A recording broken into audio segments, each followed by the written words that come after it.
Well, we're trying this a different way. Hopefully this will work.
Okay, there we go. All right. My God, Martin, I am so sorry, buddy.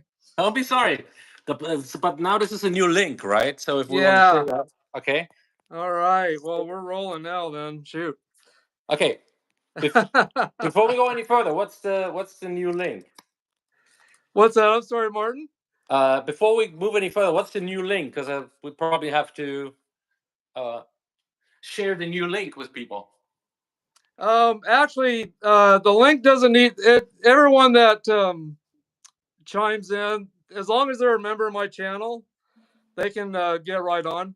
And even people that aren't a member of my channel can message on here and everything still. So they're good. Everything's worked ready for everyone else to get on. So No, the very first, the original link that you sent that we shared on Facebook, I don't think that's valid anymore. it must not be. And maybe it doesn't work on Messenger, Martin, Let me see. either. Because I just sent that to your regular email and it worked. Right. So that must be the issue.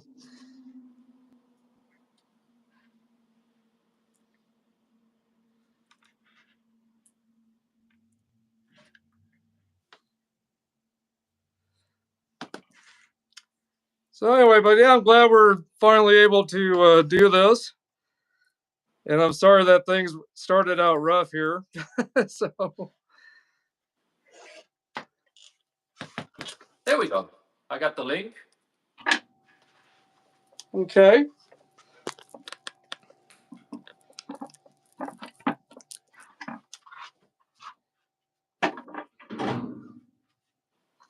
Oh, I need to tilt this a little bit now. I thought we were gonna go what you call it? Uh landscape mode. oh, So that's okay. yeah, We're all about adapting and that's right. That's right. You got a nice place there, bud. thank you so much. It's actually my girlfriend's place Okay. because we had quite a few wintry days here, and Yeah, same here. We still are actually. oh yeah, I guess right. So we kind of went into hibernation mode in at her place, and her place is much nicer than mine. So I'm actually Yeah, well, this is nice, man. Glad you can relax a little bit and hang out. oh absolutely. Yeah, it's been I a got some busy guys that are pretty busy excited year about this. Okay. because I think the microphone is a little far. Well, this is sure an honor, man, to have you, buddy. Oh, thank you so much. It's an honor to be a big guest of yours. Yeah, you are. I'm a huge fan of you, and I love everything you do. I think I tell you what, bud. I love a lot of bass players out there, but you are right up there with a lot of bass players. I Oh, think thank that are you. great, You're and too kind. maybe I think I may even consider you maybe the greatest bass player I've ever listened to. Oh, wow. It's And I'm okay. not trying to Tone put it you on a down. high pedestal, but man, just listening to all this stuff, I've dug kind of deep into everything you've done, and everything is just amazing. What you do, it's just amazing. Oh, thank you. I'm just very fortunate that I'm able to do this. That I'm. Yeah, There was a lot of luck involved. Of course, work, but luck is always a big thing.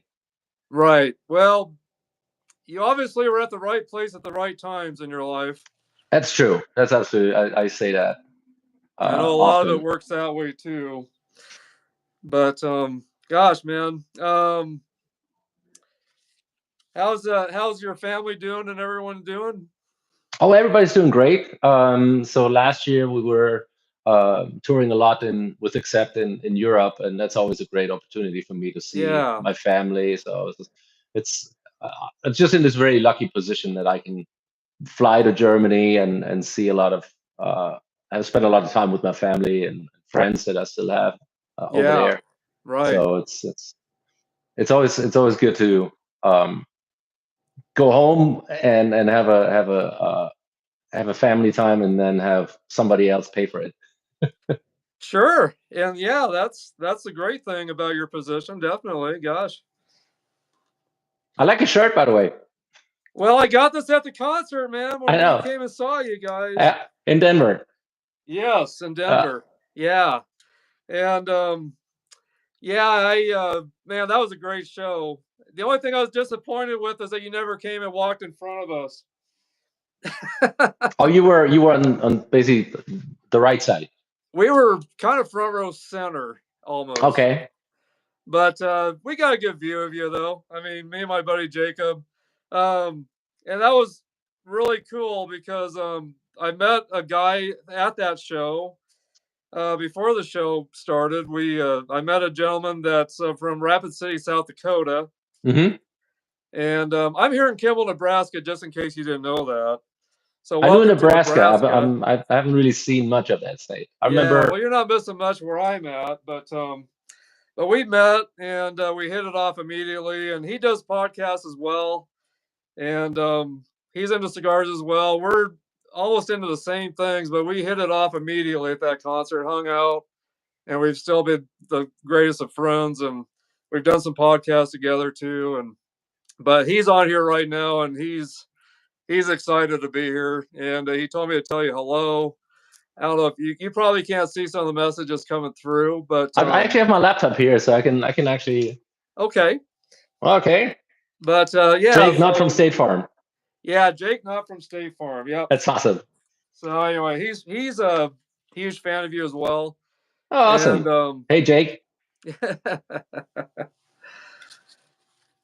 yeah, so he works nights, so he got up today to see this and everything. So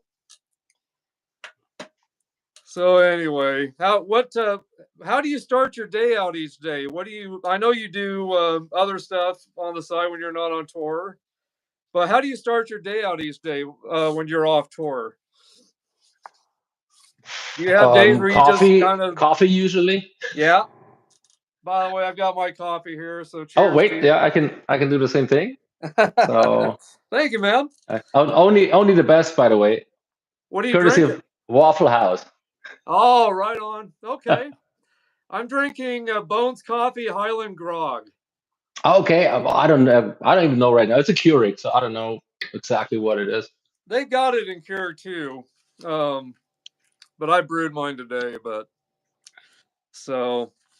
gosh, there's a lot to discuss, man. But I'll kind of let you start off. I know some of your history, but I know some of the people watching today.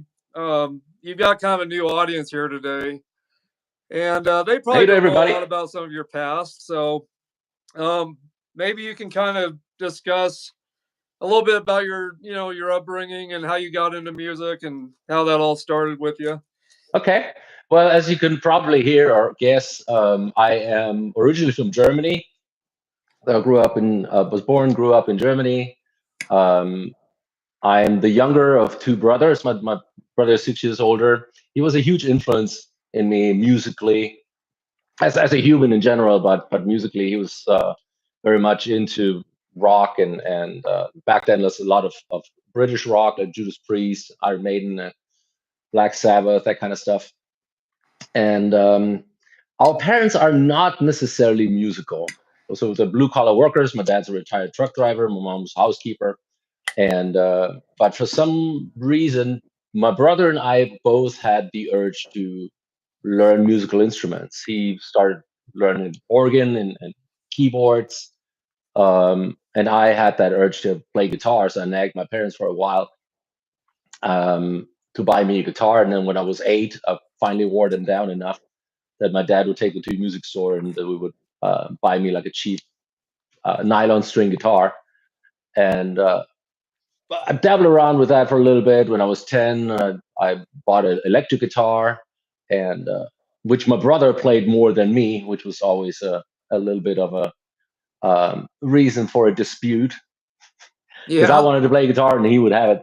And then, but then a few years later, he joined the military because at that time there was still a draft in Germany. So he joined the military, and then with one of the first payments he got, he bought an electric bass, like a Squire Precision, that was even a little smaller than a regular precision bass. And I was 13 at that time, and he brought it home. And I think he wanted to turn me into his bass player. Yeah. And but I picked up the instrument and just immediately felt like home. I was like, "Oh, this is so much better." Because I was dabbling on guitar and I learned some chords here and there with the Scorpion songbook, like a good German. But I was like, I didn't really make the progress that it would have needed for me to like get anywhere. But then Right. I picked up I picked up the bass and I played with them. It's like, oh God, I love this. It's like one note at a time. It's simple. I can handle that. And then the big strings and just feeling the vibration of the instrument. It was just like I was hooked. And then from Yeah. that moment on, that's just what I did. I went to Nice. school. Luckily, high school ends at 1 p.m. in Germany, and at least mine did. So I had the whole afternoons to go home and practice at home. And that's how I got into it. And then I started having my first little original bands, dabbled a little bit in songwriting, just friends of mine played like keyboard, drums. We found another guitar player, and that was just the regular stuff. So you just start jamming with your friends in the garage or play little private parties, Right. and that's how I basically spent my teenage years. But I was not confident enough yet to jump into music full time. So, and my parents were like, I mean, they moved from back then Yugoslavia to Germany, so they escaped communism Wow. to give the family a better life, and so they were all about, okay, want to make sure you have a good education and you can make it have it better than us, so to speak. And so they were all very much into, okay, learn a real job. So at first, when I was done with high school, I didn't want to go to college, so I was like, okay, let me learn a job, like a trade job that I can make some money on the side as well. And then I became a banker. So first I Yeah.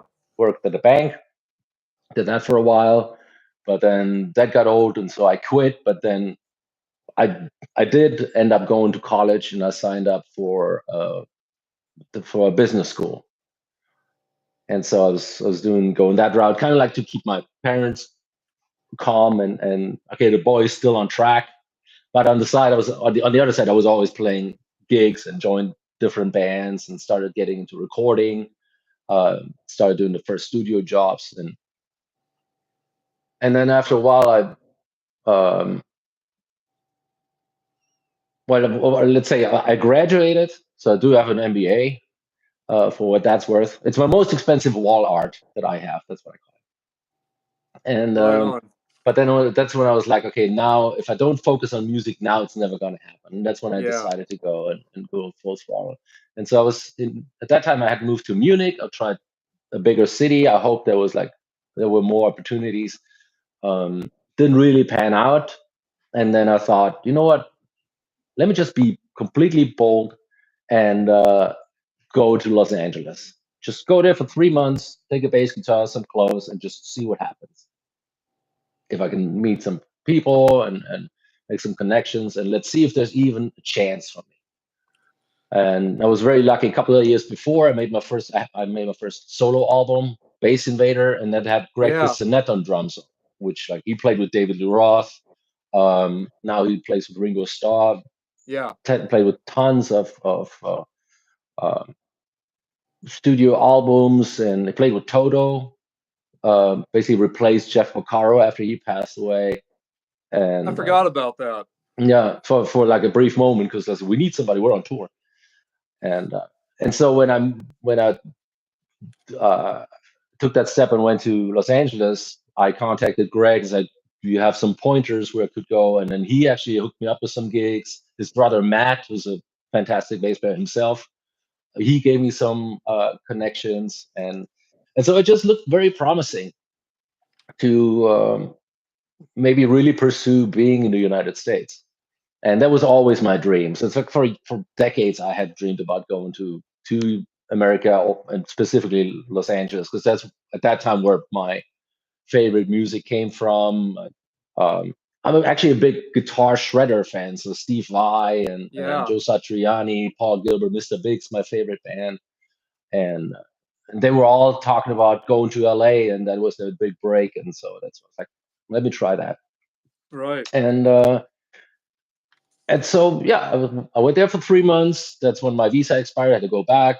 There was another tour lined up in Europe, so I played that, made some more money, went back to the United States, tried for another 3 months. And then right when that was about to expire and I had to fly back, I got a phone call from a bass player friend of mine from Germany who said, "Hey, do you know Uli John Roth?"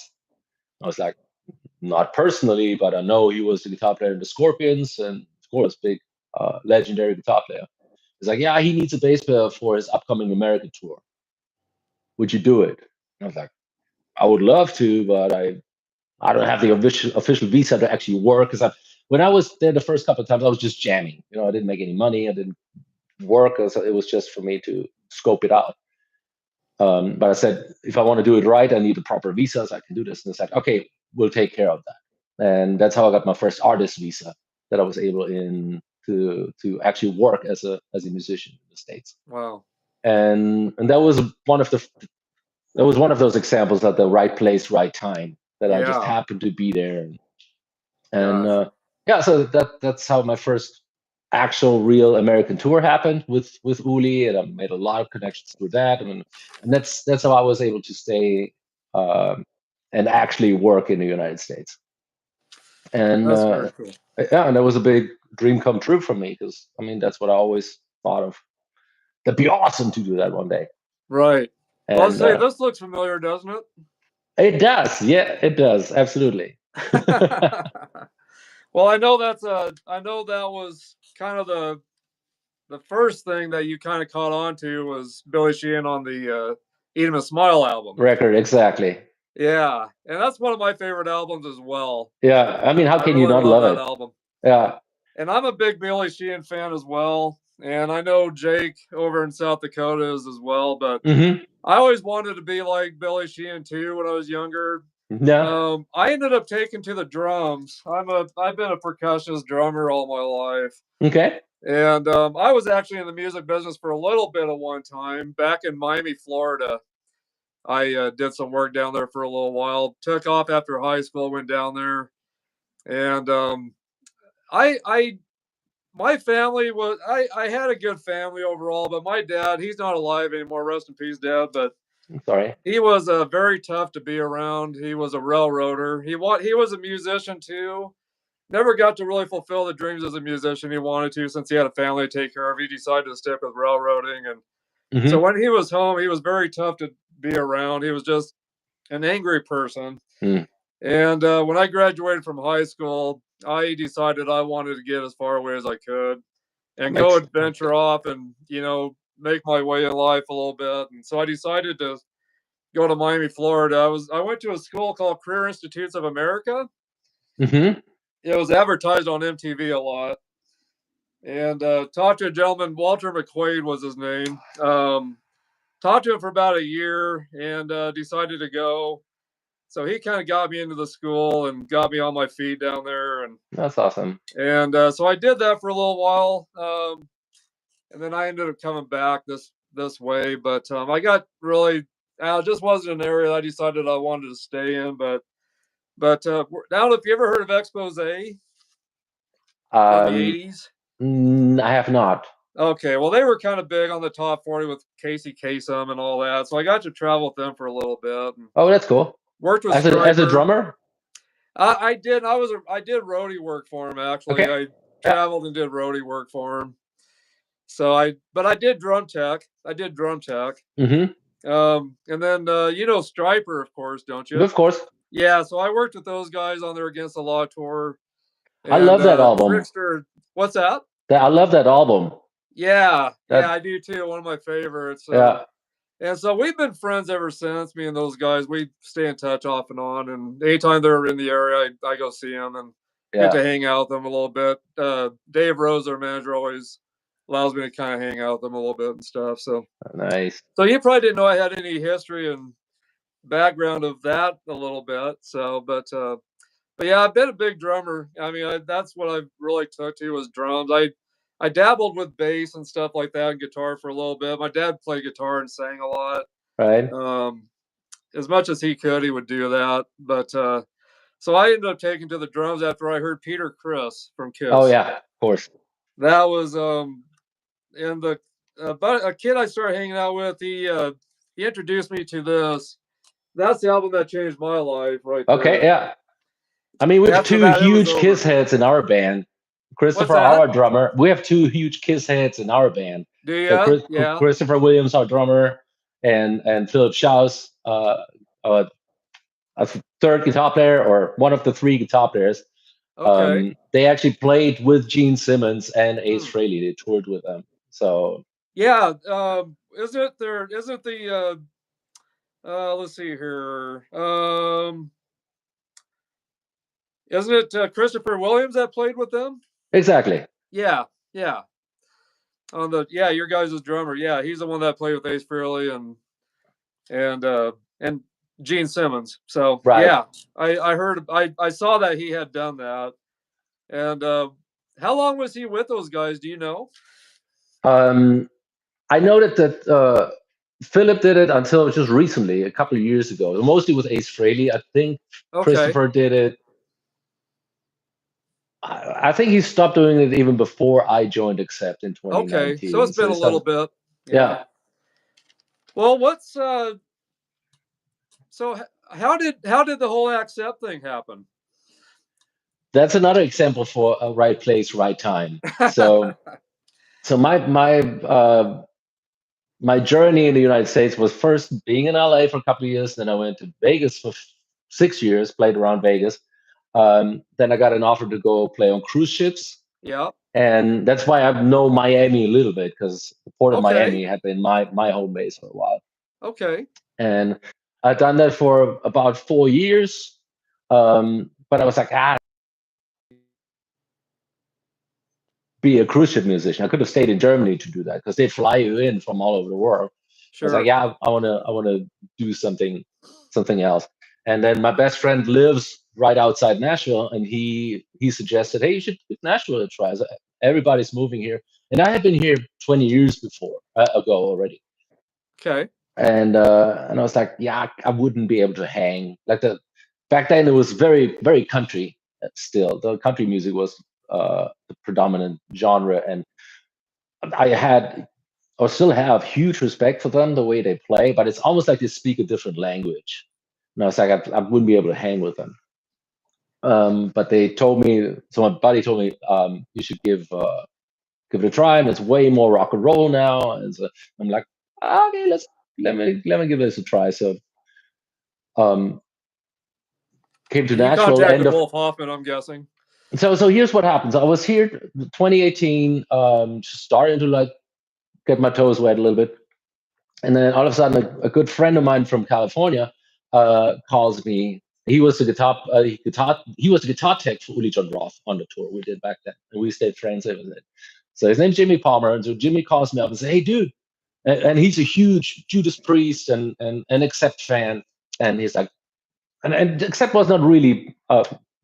I mean, I grew up with them. We had a poster in our bedroom and stuff, but at some point, it just, I wasn't that much into that style of music at that time, and And so Jimmy tells me, "Hey, dude, did you hear that Peter Baltus quit Accept?" I'm like, "Really?" So Accept, are they still around? What's happening? It's like, yeah.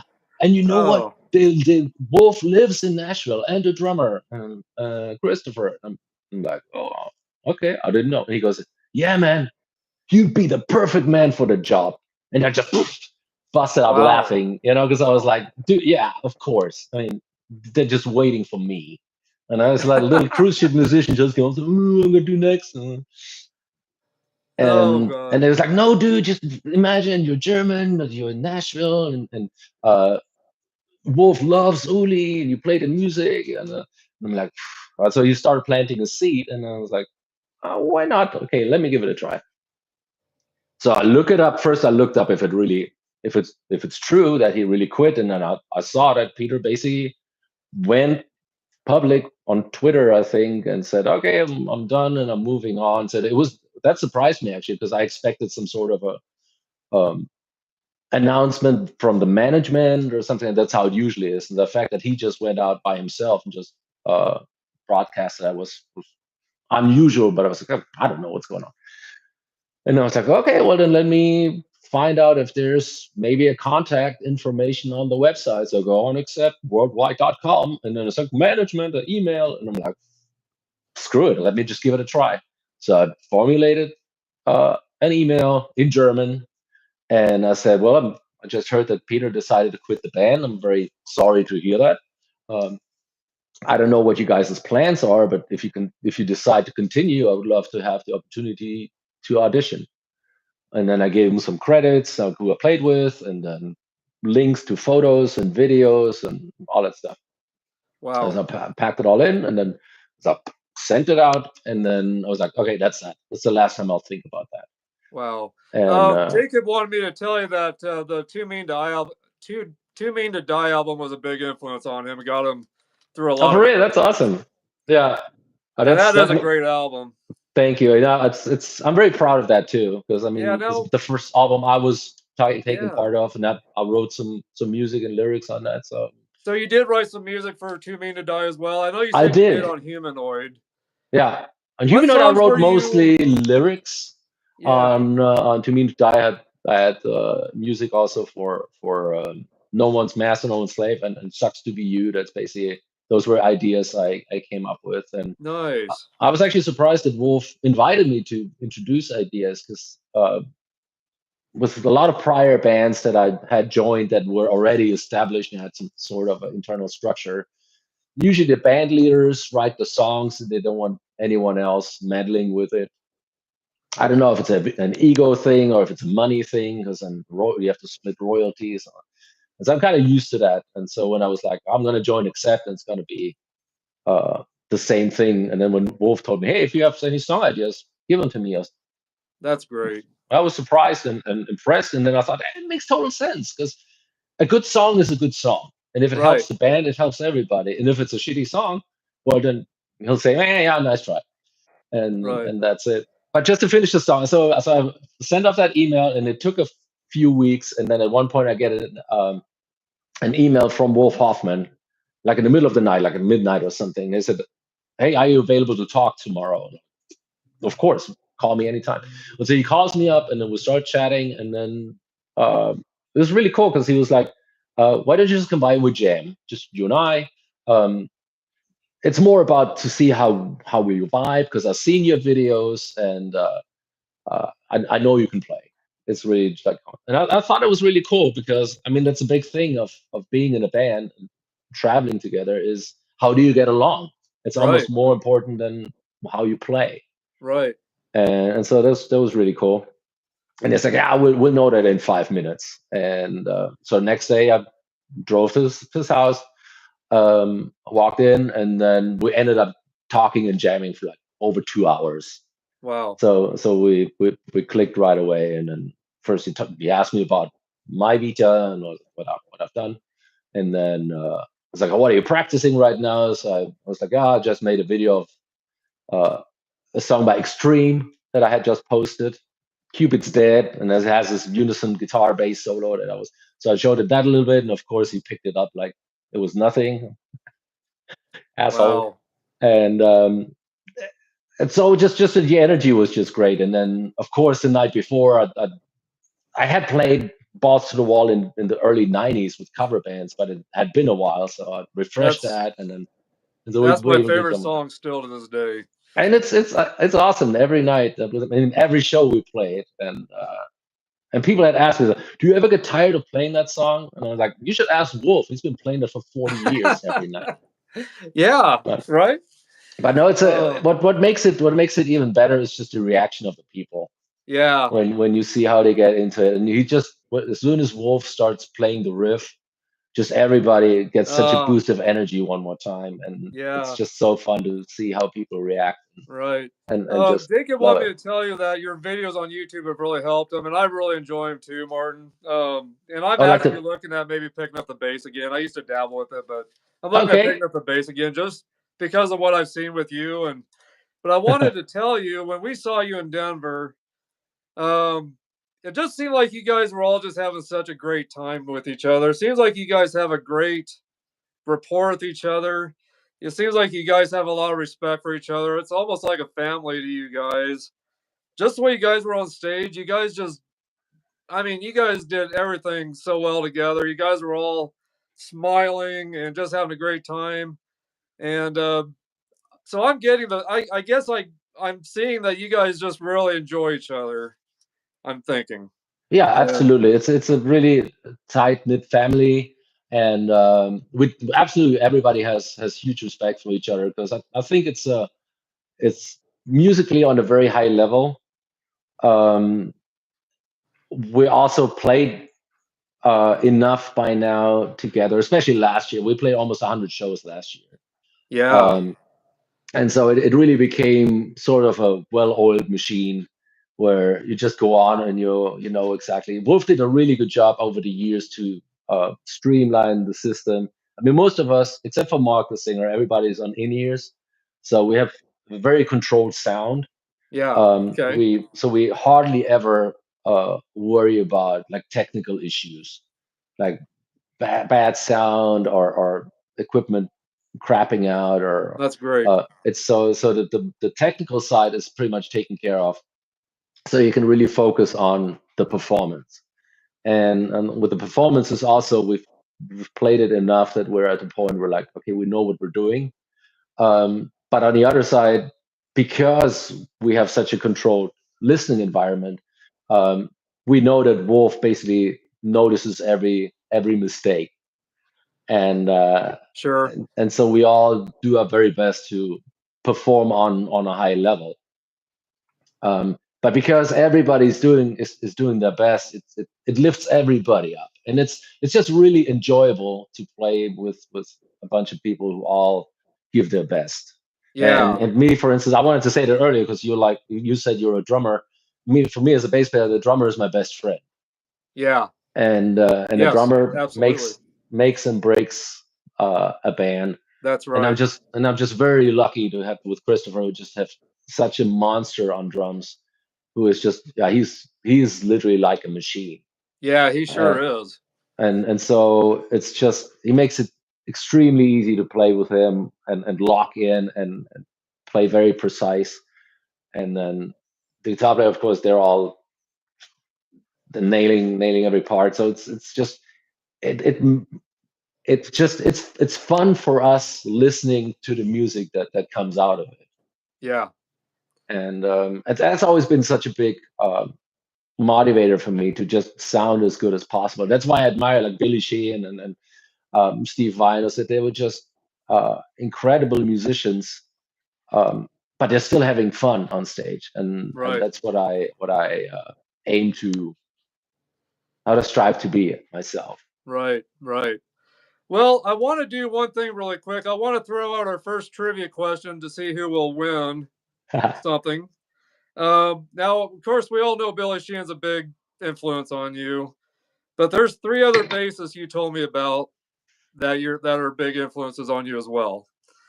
So I'm hoping that someone on here can tell me what those other three bassists are that are a big influence on Martin. So besides Billy Sheehan, there's three other bassists that he's been influenced by quite a bit. So hopefully one of you guys can answer that question and shoot that answer to me sometime here. And you will get something here that Martin sent me for you guys. So, and by the way, again, thank you, Martin, for all the stuff you sent. Very generous of you. And yeah, that was just great of you for everything you sent. Oh, you're welcome. I was happy to find a Denver set list for you as a bonus. Oh yeah, and I appreciate that so much. I really do. I appreciate that a lot. I tell you what, man, you really bring a lot of joy into my life, and I know I can speak for a lot of people out there, especially Jacob there. But he was wondering what it was like to tour with Sister Sin. We honestly didn't get to hang much. It was Didn't just get to 4 hang on. shows Okay. in I think the first one was in Copenhagen, and then 3 more in Sweden, I think. But yeah, unfortunately, I listened to them a little bit from side stage. Unfortunately, when you tour with a supporting act, you don't really necessarily get to spend a lot of time with them because, first of all, you travel with different methods. So we had our own tour bus; they probably had their own, and then we usually don't get to the venue before right before we're supposed to play, like an hour and a half before. We usually have like a VIP meet and greet where people can come backstage, we chat with them, and then we get ready, we warm up, and the sound check and the setup of the sound check is usually done by our crew, so we're usually never even there. And so when we get to the venue, sometimes the opening band is already on stage or they're getting ready, so there's usually not too much interaction at that point. But it Right. sounded great. Did they sound good? Yeah. Oh yeah, it sounded amazing. Fantastic performance. And yeah, great band. I wish we could have seen more or hung more, but as I said, that's just the nature of how it goes.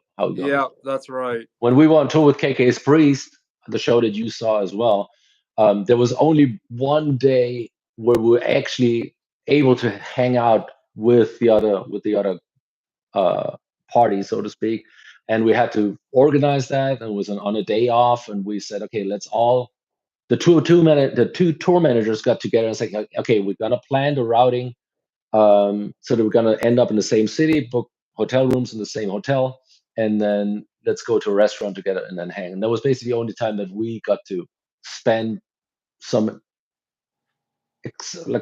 some more time, a whole evening, so to speak, actually at a restaurant with KK and Ripper Owens and the whole band and crew, and there was a lot of fun. But it really needs a concerted effort to make that happen.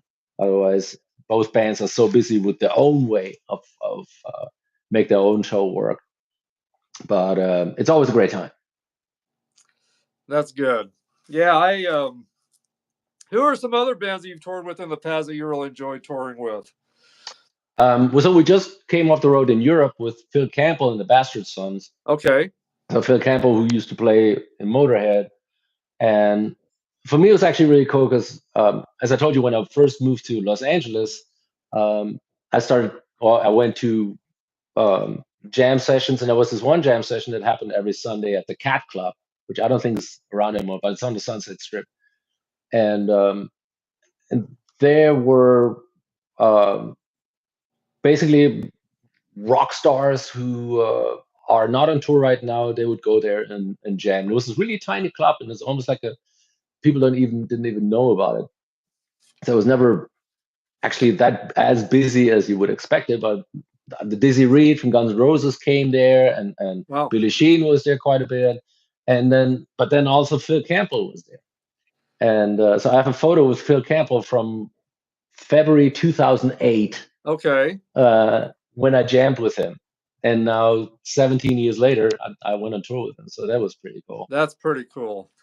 There's one band that you got to work with, and it's one of my favorite bands, one of the early '80s bands, new wave, and that is Missing Persons. Right. That's a band that I really have loved. What was it like to work with Dale Bozin? Well, so that was a one-time show that I played in Las Vegas while I was Okay. living there. There's a friend of mine who's um, her keyboard player, Michael T. Ross is his name. He was also for Leader Ford's keyboard player, and he's a Nashville, Las Vegas resident. Um, we played together in different tribute bands and stuff, and so he one time he called me up and said, "Hey, I need a bass player, or Dale needs a bass player for this one 80s pop festival show in Vegas." And Pow Wow Wow was there, and I Love Candy, that song, Oh yeah, and yeah, I and remember then that one.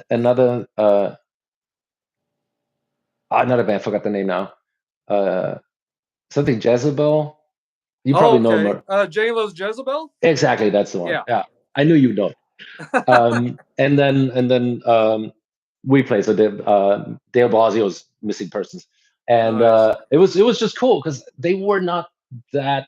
I wasn't that familiar with the music. I'm actually a big Terry Bozzio fan. I know him mostly from this one album, Sex and Religion by Steve Vai. Yeah. He drummed on that, Right. and but just in general, he's just such a monster player. Yeah. And so, but I didn't really know the Missing Persons material. So he said, "Can you play it?" And my first reaction is always, "Of course, I can play it." And then I was like, Right. "Okay, what did I get myself into? Let me let me Oh. listen to this." Well, how long did they And give you to learn their material? I How think long like did a couple of weeks, something like Okay. that. Okay. Yeah. And it was like Okay. a 90-minute show, Yeah. and so it was great because I learned a whole new uh, set of material, and it was a lot of fun. And Right. I actually Very cool. got to play a little prank on a friend of mine who was in a local band there, because I just told him, "Hey, I'm gonna go to Dale Bosio Missing Persons.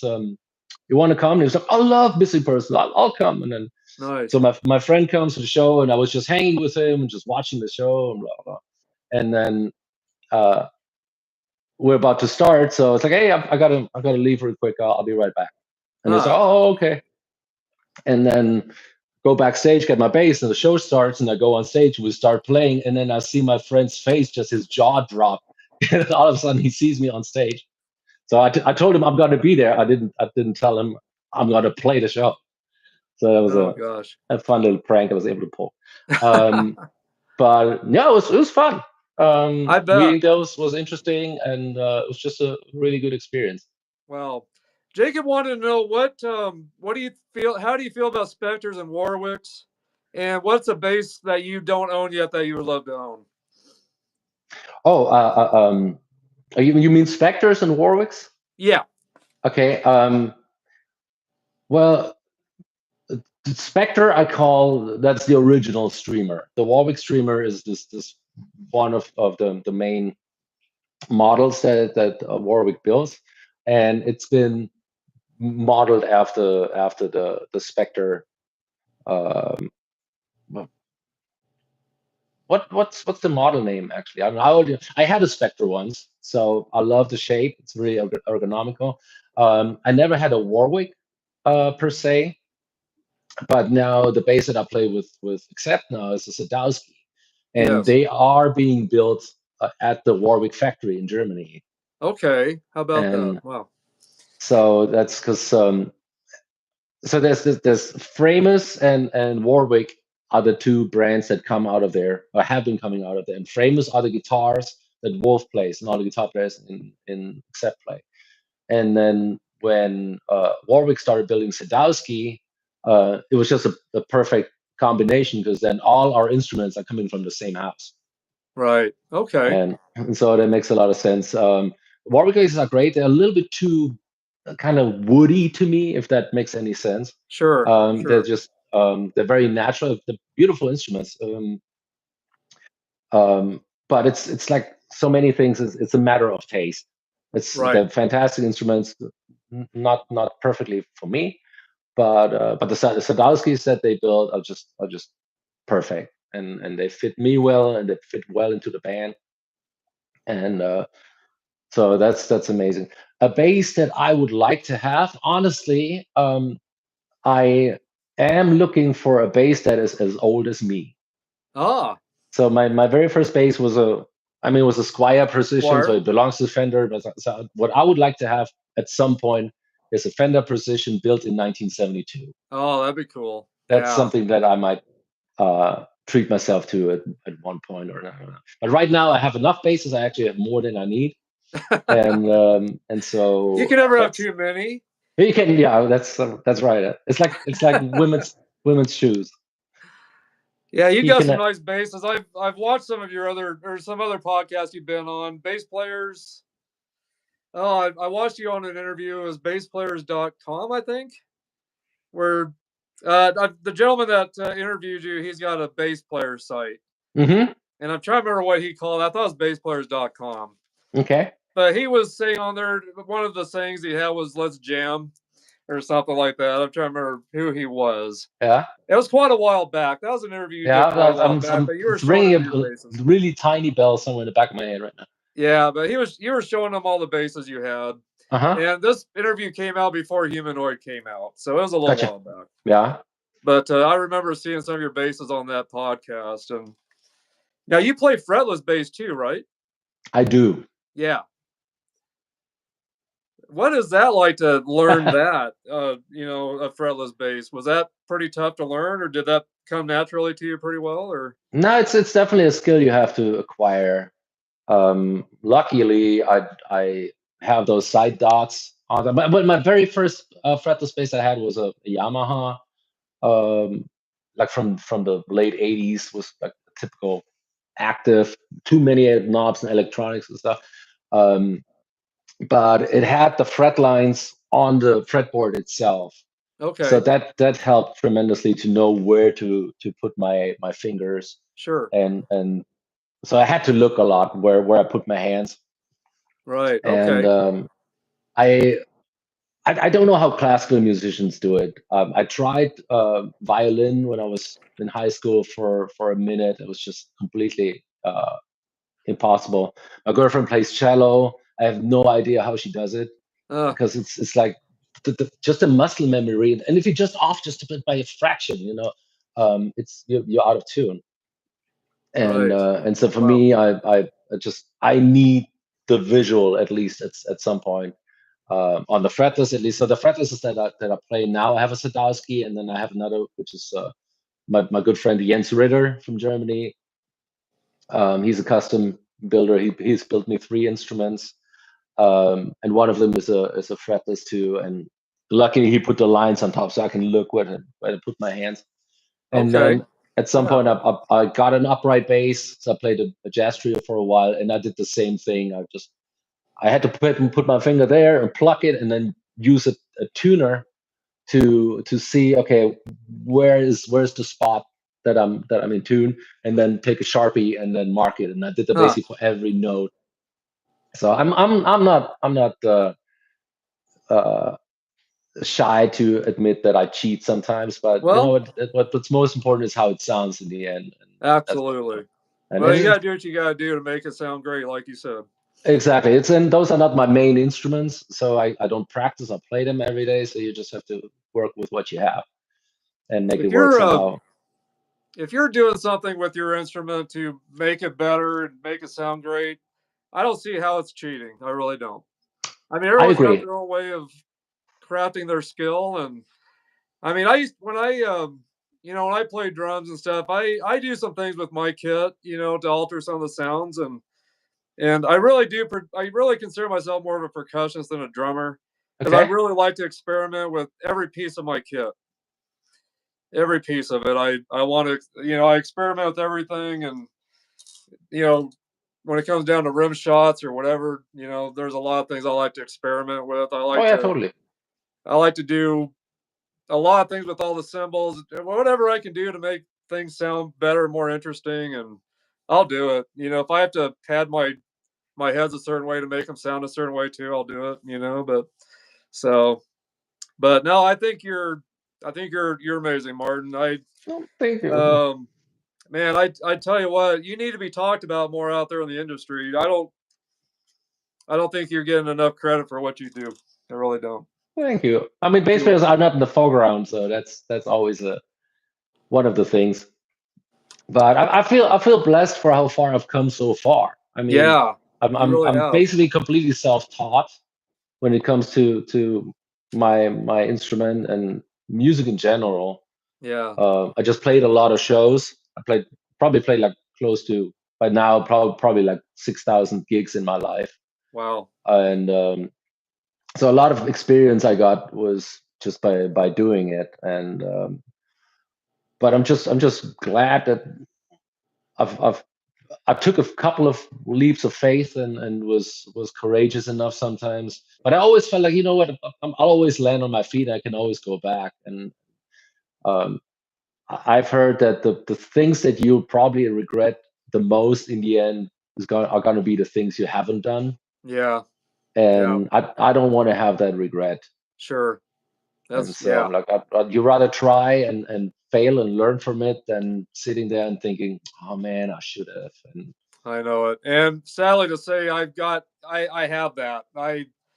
There's some things I wish I could go back and redo in my life that I didn't want to gamble on, and I probably should have, hmm because I don't know where I'd be now. But but there's a lot of things I don't regret in my life. But there's some things that I wish I could go back and definitely redo and gamble on that I mm, didn't. right. So, but But then sometimes there's situations in life that prevent you from doing certain things, or yeah, maybe also you weren't ready, or the risk was too high. I just always felt like I could have also done other things. Like I said, I wanted to be in LA since my teenage years, and I've heard about Musicians Institute in LA, and I always dreamed about oh, it'd be great to study there and yeah, have that experience. And to be honest, the concept of tuitions is so foreign in the in Germany. Like going to college is basically free. Education is basically provided by, yeah. I mean, the taxpayer, so to speak. But Wow. it's basically a right to get a good education. Huh. And so when I first learned about that, going to college in the United States costs money, that idea just flew out the window. Instead of me sitting down and thinking, okay, so how much would that cost? And really invest in that dream and maybe do some side, because I always worked even as a teenager on summer jobs, and I would deliver newspapers or magazines, and so I always made money. Yeah. But I never thought of how much is it really going to cost to go to Hollywood for a year and live there and do that. So that's maybe something that I might regret, or that might be a regret of mine.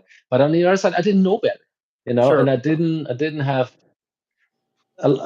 when I hear a lot of stories of other people that made it bigger, or really big, they had a different environment. A Yeah. lot of musicians a lot of famous musicians come from a musical family, so they Sure. had a head start already, and they had Exactly. some sort of guidance, Right. or Right.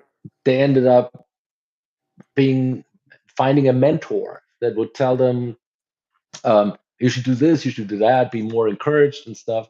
um, I basically made the decision, made most of my decisions all by myself, and sometimes even against some obstacles of, like, as I said, my parents wanted me to have a proper job, and so I Right. kind of had to go on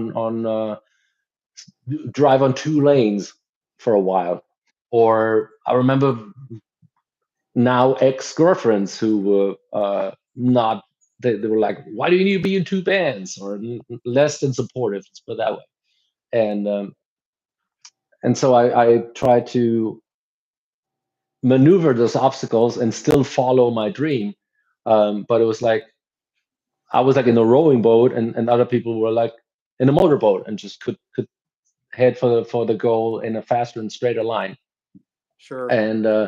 And so there's only so much blame I can give myself for the things that I haven't done.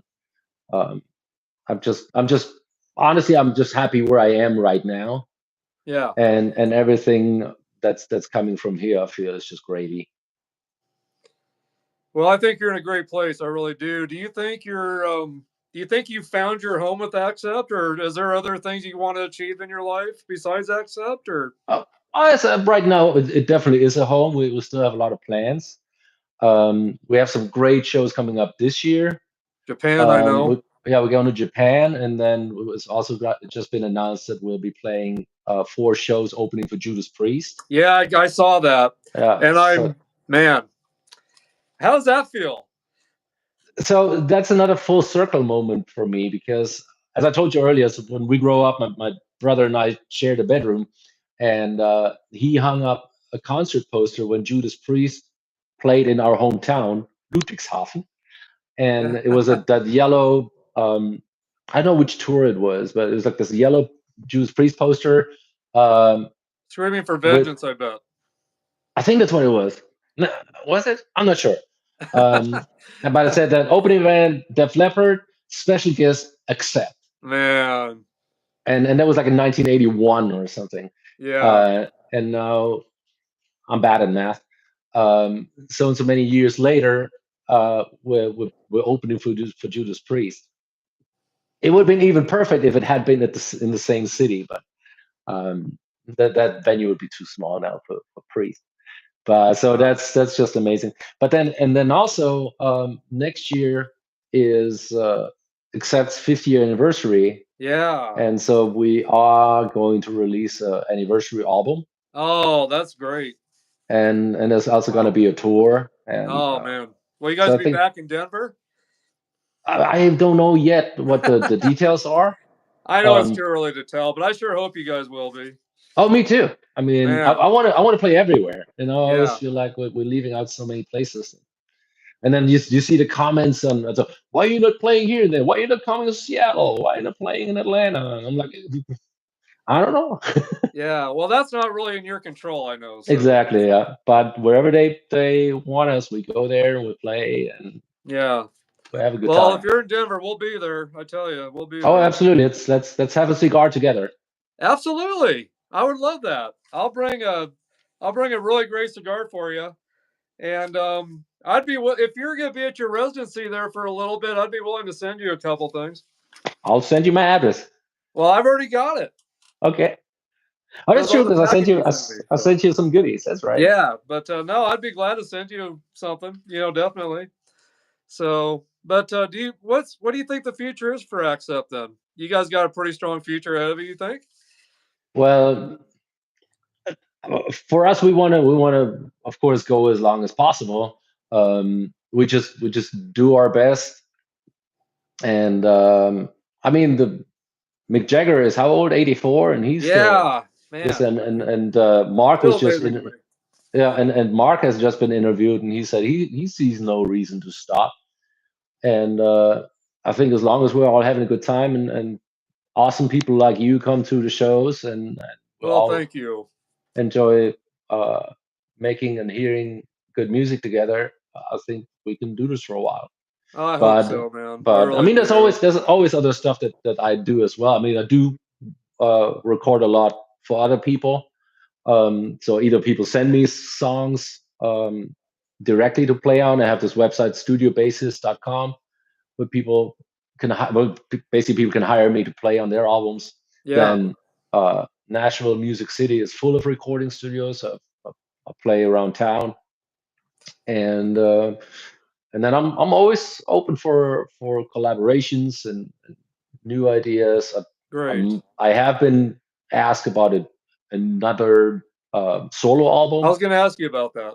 Yeah. So far I'm kind of still like a little apprehensive because I feel like the Dream Chaser is still fairly new in my mind. Sure. And it was quite. I mean, I call it my COVID project.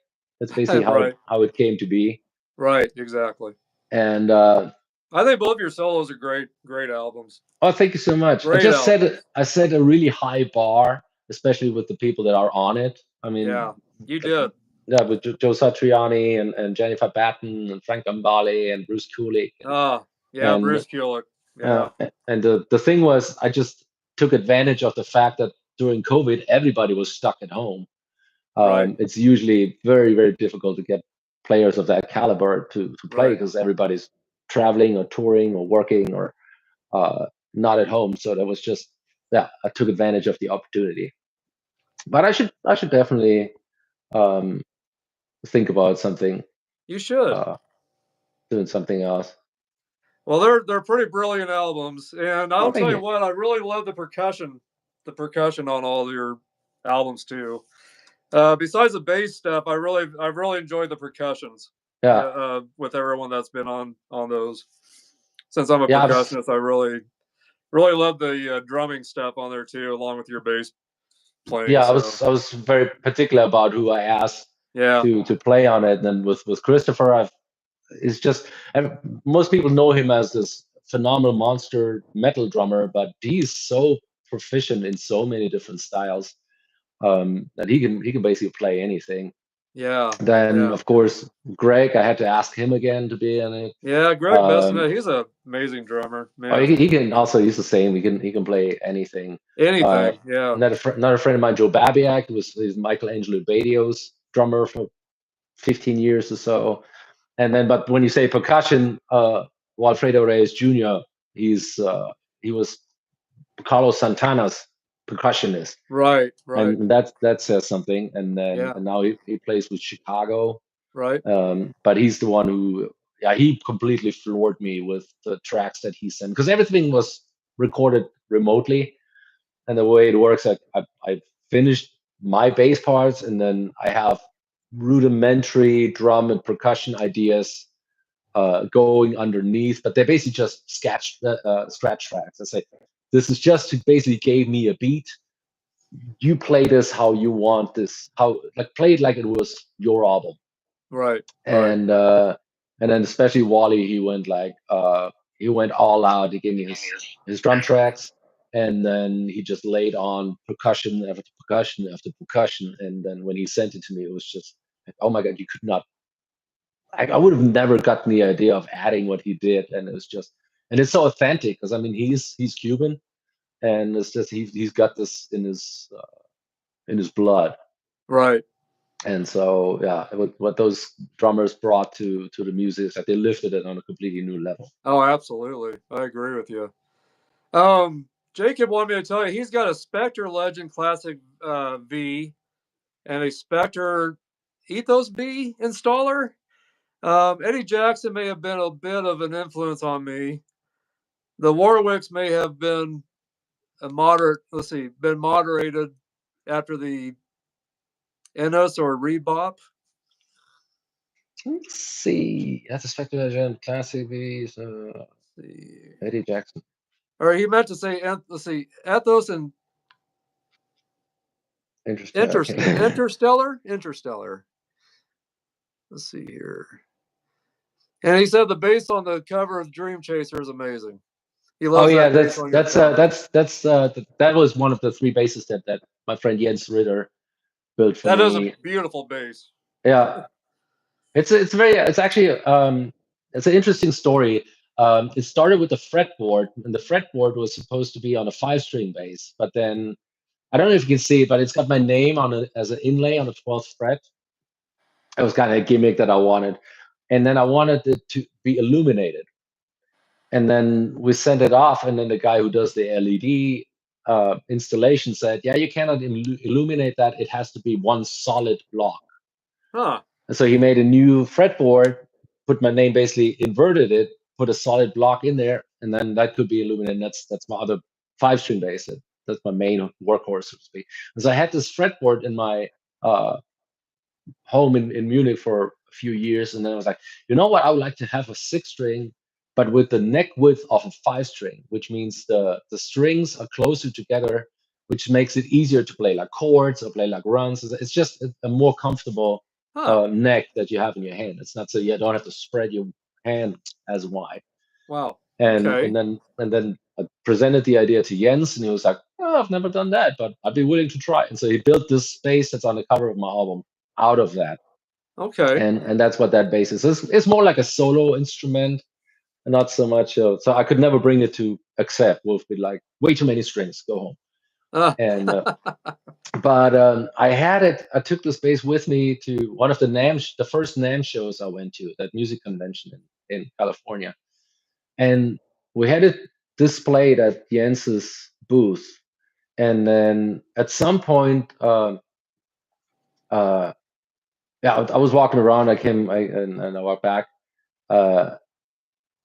and Jens walks up to me and says, "Hey, the bass player for Grateful Dead is here, and he would like to try out your bass. Would you be cool with that?" I'm like, "You kidding me? Of course." And so he tried it out, and he looked at it and he said, "This is the best playing 6-string bass I ever had in my hands." Wow. It was mostly because of that neck that's so narrow. Wow. And so Phil Lesh, Phil starts talking to Jens, and I was like, "Could you build me a bass with this neck but different shape?" And as he had this idea, and so I was like, "Oh, this is awesome." So I removed myself. They had a little talk, and then months go by, and then at some point I get Jens tells me, you should send me a message that, "Hey, I'm releasing some Phil Lesh signature models with your custom string spacing with your neck idea on it." I'm like, "Well, that's pretty awesome." Wow. Huh. And so that's what came out of that. And then one of those spaces, so he made a series of 10, and one of those 10 is now hanging at the Smithsonian Museum. It's the only other bass guitar next to a Fender Precision that's hanging there. Wow. So that's my little contribution to the Smithsonian. Very good. Very good. Nobody will ever know. Nobody cares, but it's just for me. It's like, wow, look at that. Well, that's really cool. That's really cool. Hey, John Bartone, I think that's how your last name is spelled. He wanted me to ask you, Martin, about the dates coming up with Priest. Do you know what the dates are exactly on those? And then he wanted to know if there's going to be any additional dates added. So thanks for coming on, John. Thanks for coming on. John, you rock. As of right now, all I know is the 4 dates. They're all in Germany. Okay. Yeah. Then Stuttgart, Munich, Bad Vilbel, which is close to Frankfurt, and Oberhausen. Okay. And those are all dates with Judas Priest, the main act, and then Phil Campbell, and the Bastard Sons again, and us. Okay. So those 3 bands, and would love to do more. It all depends. Those are all things that are being dealt with by management and stuff in the background. And okay.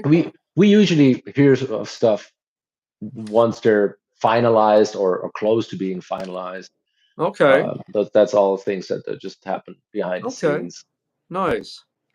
Well, I did want to take just a moment, Martin, to tell everyone thank you for coming on and tuning in and participating today. My pleasure. Thanks for asking. And this wouldn't be as much fun without all of you participating. And I appreciate you guys that are asking questions. I was going to tell you guys, well, Jake, you've got 2 of the answers right for the 3 influences on Martin besides Billy Sheehan. There's one more you don't have. And then there's one that chimed in and gave me one answer to one of the bass players. That's correct. I was going to tell you guys, if you want to DM me your answers, you don't have to give me, on these trivia questions that I'm going to throw out throughout this, you don't have to give them to me right now. If you want to DM me your answers, and let me know your name and your address as well, so I can send you your goodies that you've won, please do that. So, because I may not get to everything that's on here. There's a lot of stuff coming through. But just make sure you DM me your answers to any of the trivia questions that come out on this or during this podcast, and I will make sure you guys definitely get your winnings. So, but I did want to throw out one more. Let's see here. So anyway, I know you went to some really early shows when you were 11 and 12 years old, and I wanted to see if I can kind of stump some people out there. But I know I've got 4 bands here listed. 2 of them are right and 2 of them are wrong. But the question is, what are the first 2 bands that Martin saw in concert when he was a child? He was 11 and 12 years old.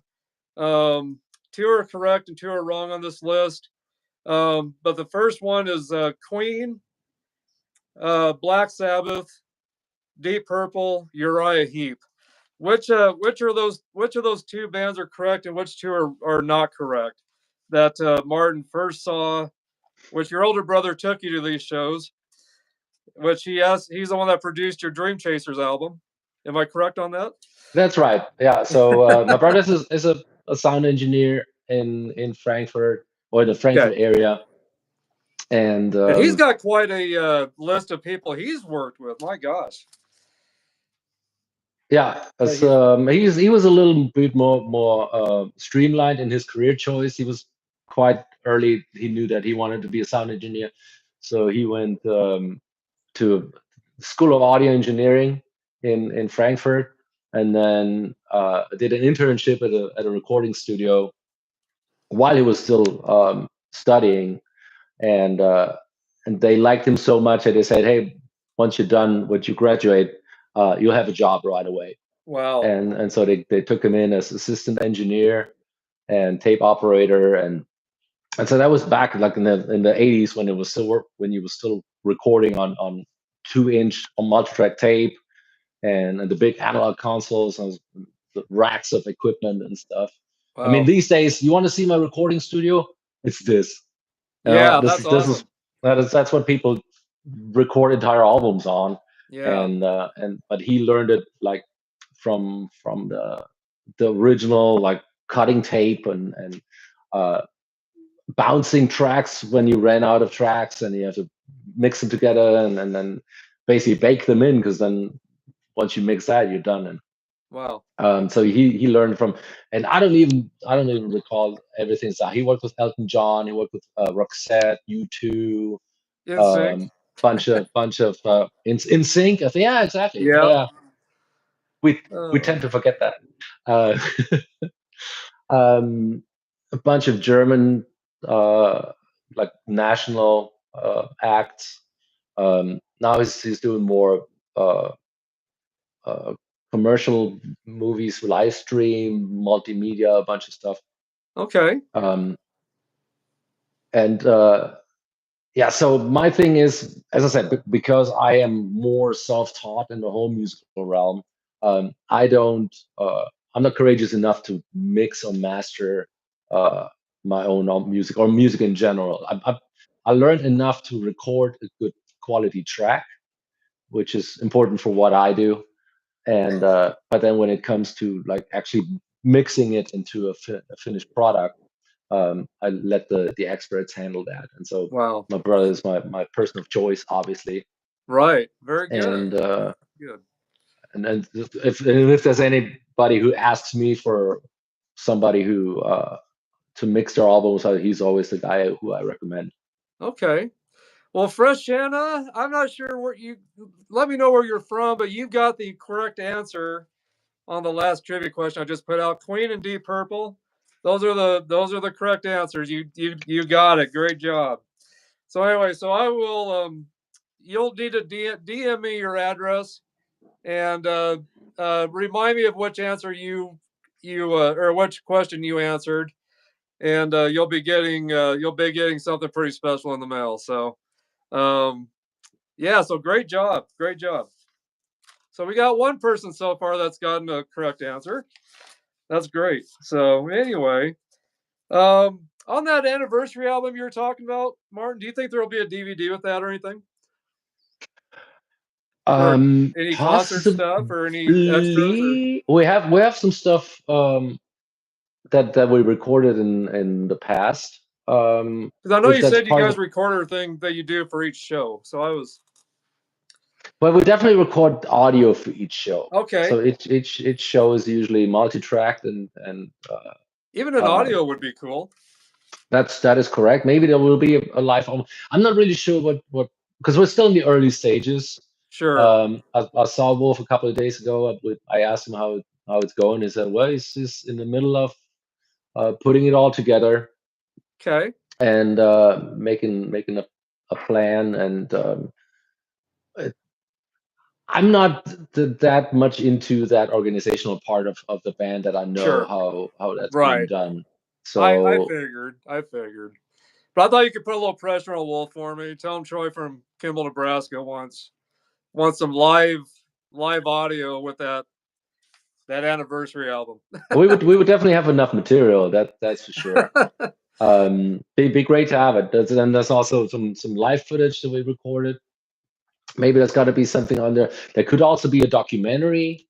I mean, those are all ideas that are floating around. What they That'd be eventually go cool. with, that is, I mean, I'm still a fan myself, you know. Yeah, So I was gonna say I'd be interested in seeing some old footage and like how it all started and like over the years.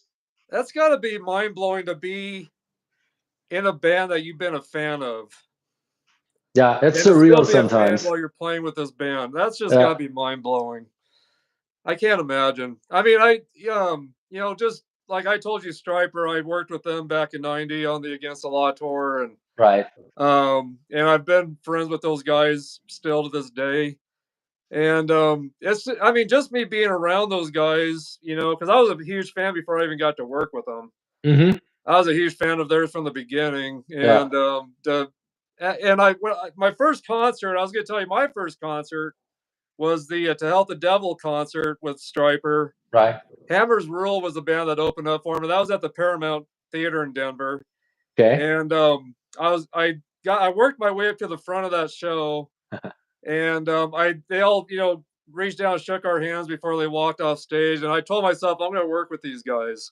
Oh, that's cool. And 2 years later, or see, 3 years later, I was working with them. Of all things, it wasn't something I didn't organize. I was working for a big club called Decos in Miami Beach, Florida, and I was bugging I started out as a bartender busser while I was going to school, and I got an interview with the gal that was running this club, and I told her I wanted to get in and do whatever I could do just to meet some people. And so she goes, "Well, I could have you come in and bartend and bust, and I'll let you take drinks up to the bands that come in and hang out with them for a little bit." She goes, "I'll let you hang out up there for maybe a half hour with them, and then I want you to get back to work." But while I was working, I was always, because we had a pretty big stage, and it was a 4-level club. It was a big club, Mm-hmm. but I'd always bug the stage crew every night. It was like, I'm going to school for this. I would love to, have an opportunity to maybe work with you guys eventually. And I kept bugging them. And they had to fire the assistant stage manager because he was showing up drunk a lot and getting mad and throwing beer bottles at people. And so they had to fire him. So they asked me if I wanted to take a spot. And so I did. And so the guy that was over me, he pulled me in his office one day and said, "Well," he goes, "I hired a band that you really like that's going to come in. And he goes, I want you to be in charge of them and watch over them and stay with them and do everything for them." Nice. It was a 2-day thing. And so he says it's Striper. And I'm like, oh my God, seriously. Oh, that's cool. So anyway, so we exchanged phone numbers and, and different things after that show. And after that time together with them. And we've been in touch ever since. But just every time I'm around them, I feel like I'm dreaming. It just doesn't seem real still to this day when I get to be around those guys. So I can't imagine what it's like to actually be in the band. Right. I mean, there's moments where I remind myself. I mean, because usually you're doing a job and you're focused on doing your best. But then sometimes there's moments where you stand there and you look to your left and there's Wolf Hoffman playing next to you, and you're like, "This is pretty awesome." I can't imagine. Or I stand next to Christopher, and then he's playing like this drum solo at the end of Metal Heart, and I stand there and I pose, and I'm like, I got the best seat in the whole venue right now. Wow. And so I'm so, dude, you'll always be a fan. But the funny thing is then that people that you're a fan of, then they turn out to be fans of the band you're in. And so, Right. so except for that has had such a huge influence on so many bands in the past, where you're like, how do they even notice who we are or whatever? And I was like, no, man, we are the way we are because of you, Right. stuff like that. Right. And Wow. so it's interesting. I think a lot of musicians, I mean, we all got into music because we love music and love musicians, Right. and we're fans of it and fans of Yeah. different bands. And Absolutely. I don't think that actually ever really changes. It's you get used to it to a certain degree, but there's always a little bit of your kid that still sticks around. So this is awesome. Right. Right. I need So to check something cool. here real quick. I thought I had my phone plugged in to charge. Well, hey, But you know what? let Will me you give me just a see. minute? I gotta go grab my cord too for my phone. Okay. Because I wasn't expecting to use my phone. I was going to use my laptop, I thought. So, tell you what, I'm going to step away just for a second. Would you want to tell these guys a little more about some of the past history, like some of the different bands you've worked with? I'm really curious about the band What For? Okay. But I want you to save that band for when I get back. But I thought maybe you could give them a little history of different bands you've worked with in Germany before you made it to the States and everything. Because I know Jacob would love to hear some of that kind of stuff. So Okay. Wow, that's putting me on the spot. But yeah, it is. no worries. Okay, I'll be right back. Well, hello everybody. So what are some bands that I played with in Germany? So the first bands that I had were, basically I co-founded them with friends of mine. Very first band was called Sight. It was basically just a word that I found in the dictionary. I was like, that sounds like a good band name. Went with that, and we never had a big success, but it was just we played local shows, and it was just a fun thing to do in my teenage years. And then that fell apart, but then two of that band joined forces with two other guys from another band, and that is what became What For. So with the digit 4. I'm back. And I just segued into the story of What For. So that was a collaboration of four people from two different bands. And the band name, basically, we were out one night in the town I went to college at, and so we're having drinks. Was like, oh, we need a band name. We need a band name. And then I came up, so let's just call it What For, but with the digit 4, and that's how that came about. And I was watching you guys. I was watching that on YouTube. Those 3 songs you guys put out with What For, those videos. Yeah. And I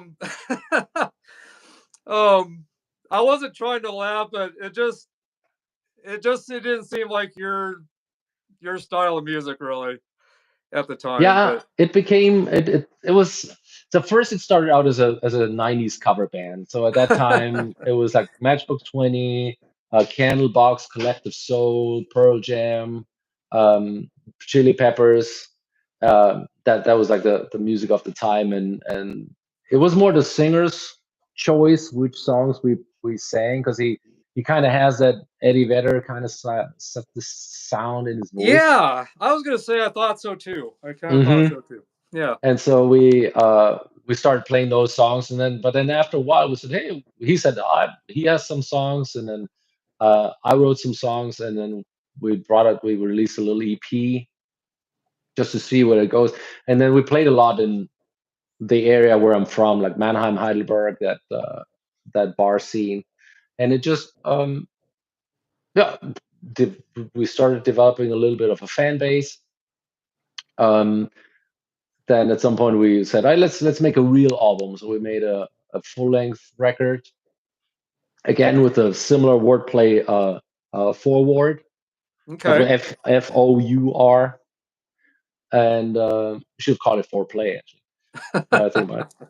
And how long did you guys last with that band, by the way? How long did that band last? I think we got together in it was 95, and then when I was in college, I moved to Munich to work with a company where I also wrote my thesis.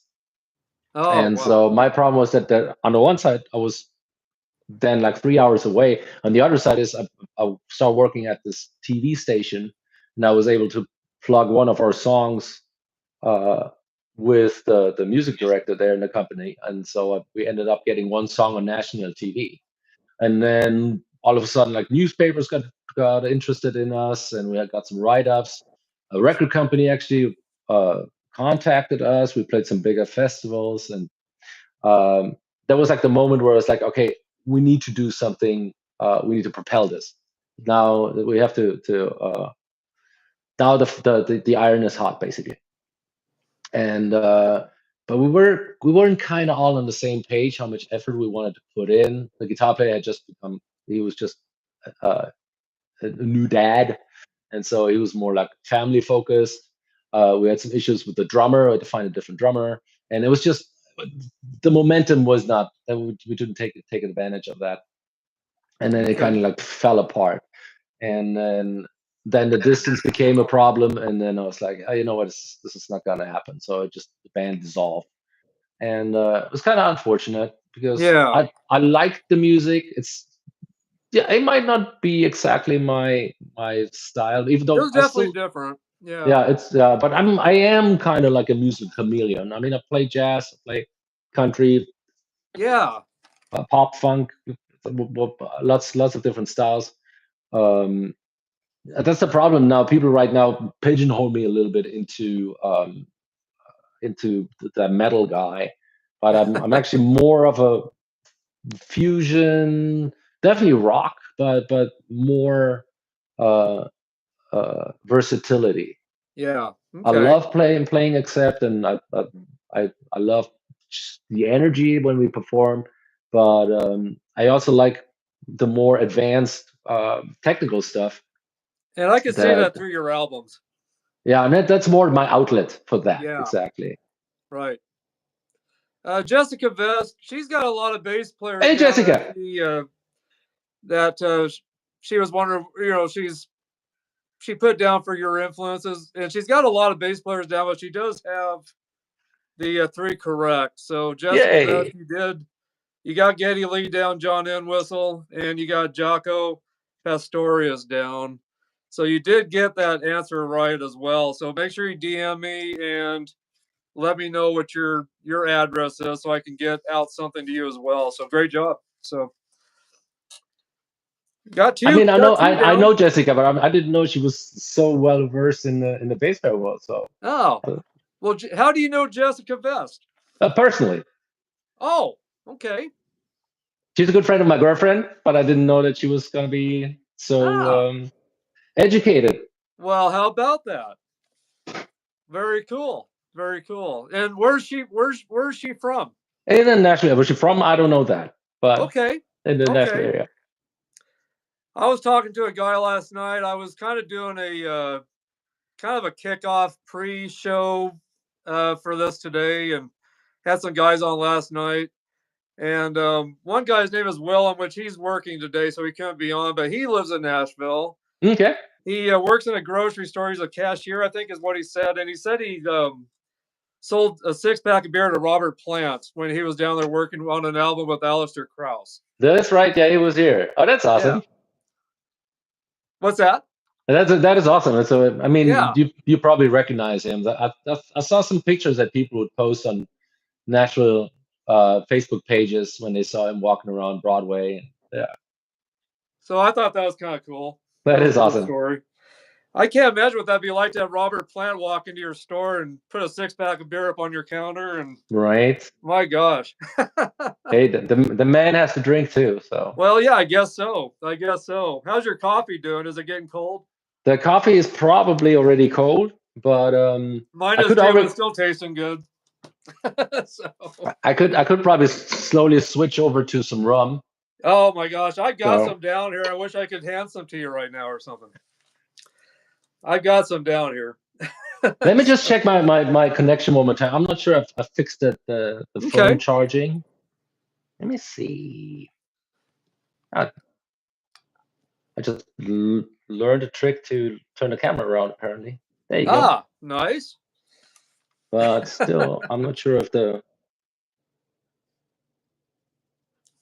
me try this again. You bet. I'll double check mine while you're checking yours too, I guess. So. Well, it says I got 18%. Yeah, I'm at 19%. Oh, there you go.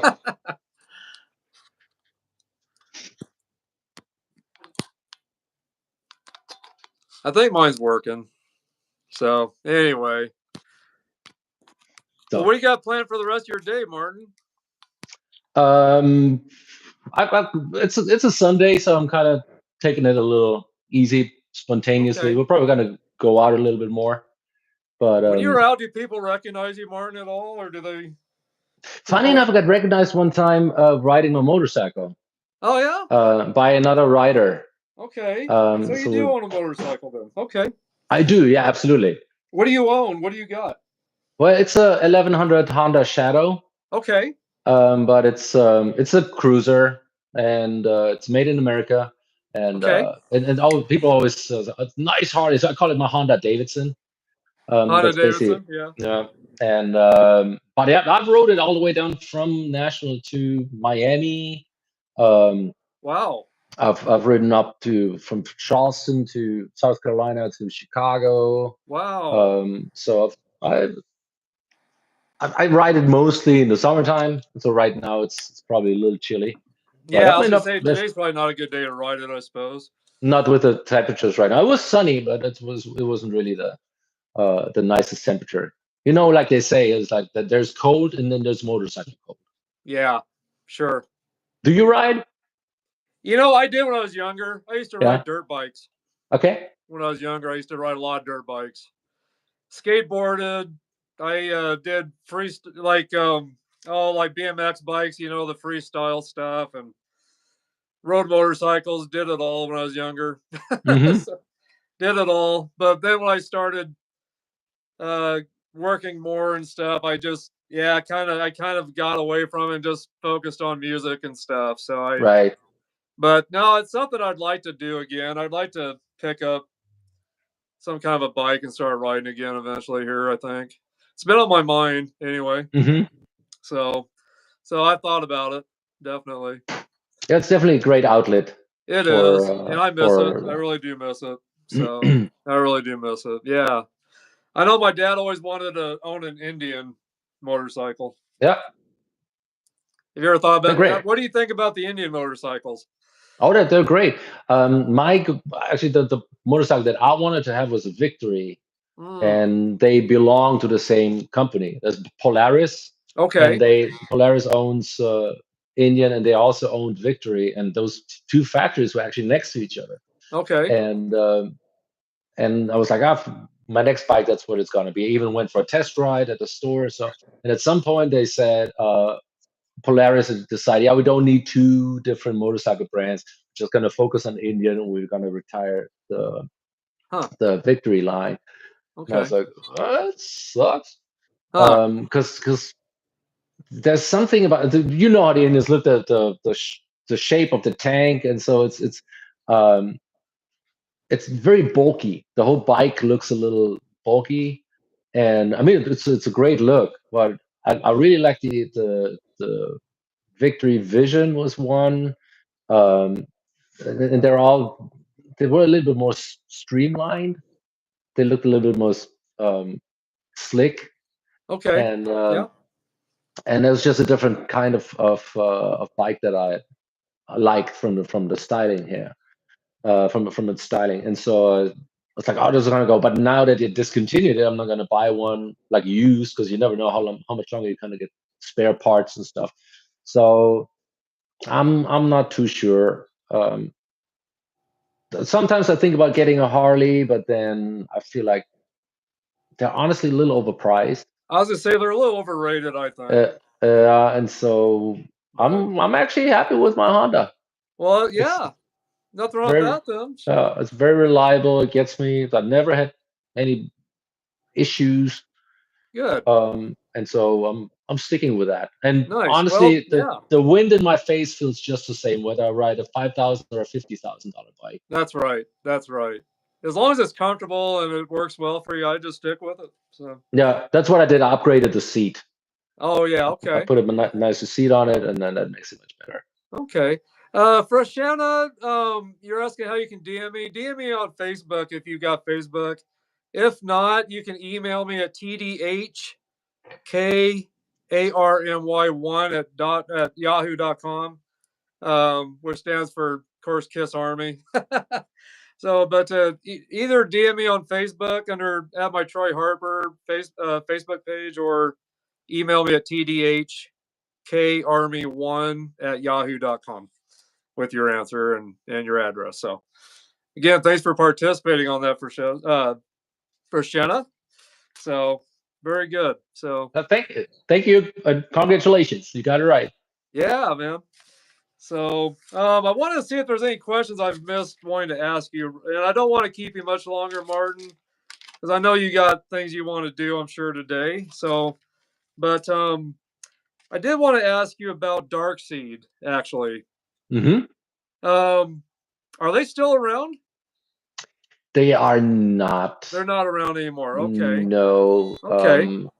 They kind of, they've been around for a long time. I think they started in the early 90s. Okay. And I found them shortly after I moved to Munich.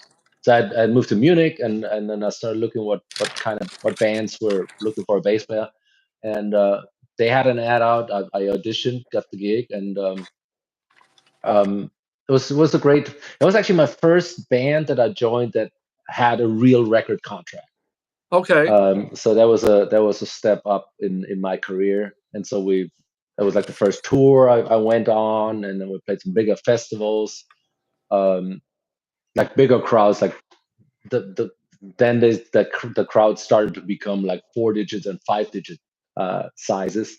Right. And so that was a good step up. That's the one thing that was pretty consistent in my career, is like it was pretty steady. There was never like a jump that was too big that I felt like it was out of my league. Except was a little bit out of my league, but just more because of the mindset that I was in at that moment. Because I felt like, I just came off a cruise ship, and now all of a sudden I'm playing this world-renowned band. But I had done stuff before that qualified me. Right. And Darkseed was one of those bands that prepared me for that, because I was going to ask you about that. Yeah, so it was a well organized band with several record releases. I mean, it was a niche music because it was goth metal. Yeah, right. But it was one of the other bands that I played in where I played with a pick, because I'm usually more of a fingerstyle player, and but that kind of music just requires you to play with a pick, and that's just something that because that was one of the questions that Wolf asked me at our initial phone conversation. He said, "I know you can play, but I have 2 questions. Can you play with a pick, and can you hang your bass lower?" Yeah, I remember. Because my bass is usually, because when you play technical, it's like, or virtuoso stuff, it's easier to play when it's higher because the way your wrists are angled and stuff. But you can, when you're on stage, you cannot have your bass up here. It just looks dorky. So you have to have it down here and sure. rock. And he just wanted to know if I'm willing and able to do that. And I was like, hey, whatever you want. Huh. And but I mean, it's an image thing too. It is. I was gonna say it's an image. And people listen with their eyes, and that's just how it is. But so Darkseed just was one of the bands that prepared me for Accept, to play festivals like that. So that's where I learned a lot about, okay, how does a festival work, and how is the organizational stuff behind it, and how do you behave, just manners and that kind of stuff. I mean, nobody teaches you that. Yeah, that's why I wanted to ask you about them, because I thought in one of your past interviews on another podcast you had discussed that you thought they had prepared you.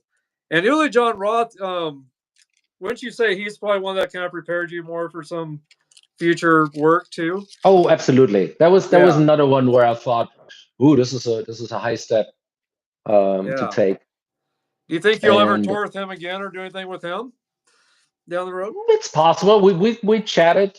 We played the same festival last summer in Wacken, the big open air metal festival, and he played there a couple days after us, I think, but he was there the day we played.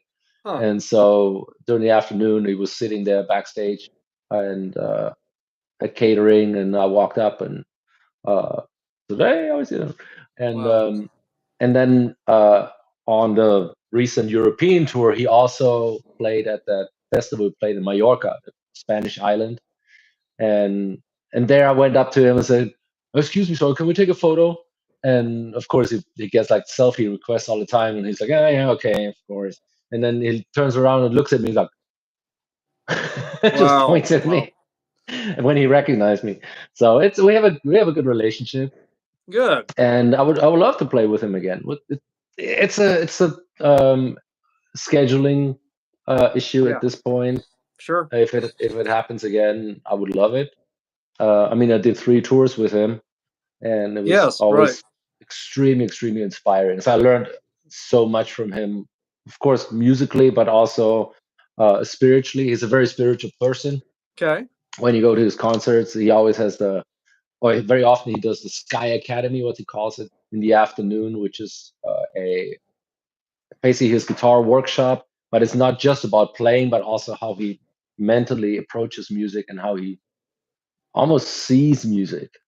Not just listens to it, but also because music is frequency, and when you transpose frequencies high enough, you go through the different types of perception. So first Right. you have audible sounds, and then you at some point you get into visual sounds, and then you get into like radio, microwave, all this stuff.